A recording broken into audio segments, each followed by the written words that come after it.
Congressional opposition on the rise and public support slipping, the president today tried to get health care reform back on track. There are too many families who will be crushed if insurance premiums continue to rise 3 times as fast as wages. The Democratic Party came to his support. When I lost my job, I lost my health insurance, too. With TV ads aimed at wavering senators, mostly Democrats, in 8 states. It's time. It's time for health care reform. Republicans fired back with their own ad campaign. A risky experiment with our health care.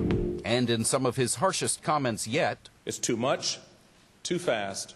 Republican Party Chairman Michael Steele said the president's plan for a public insurance option is socialism. This reckless approach is an ill-conceived attempt to push through an experiment, and all of us should be scared to death.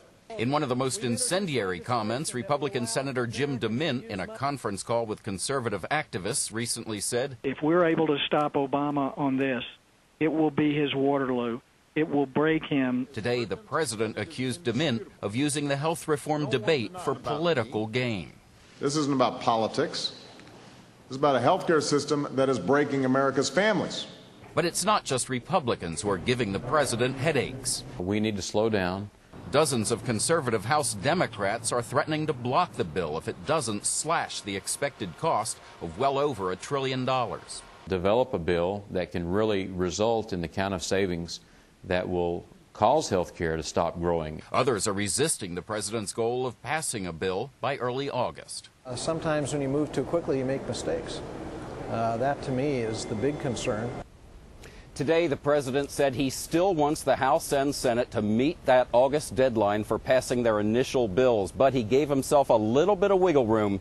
He said that it may spill over a few days or a week. Katie? So is there a growing feeling at the White House, Chip, that the president might have set expectations for expediency a bit too high?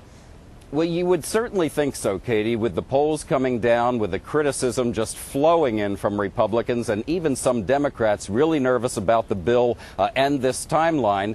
You would think that they would back off, but Katie, they have not. They really are as confident as ever here at the White House that this is going to pass, and if it doesn't pass right on the deadline, it won't be much behind it. All right, Chip Reid at the White House tonight. Thank you, Chip. Senator Edward Kennedy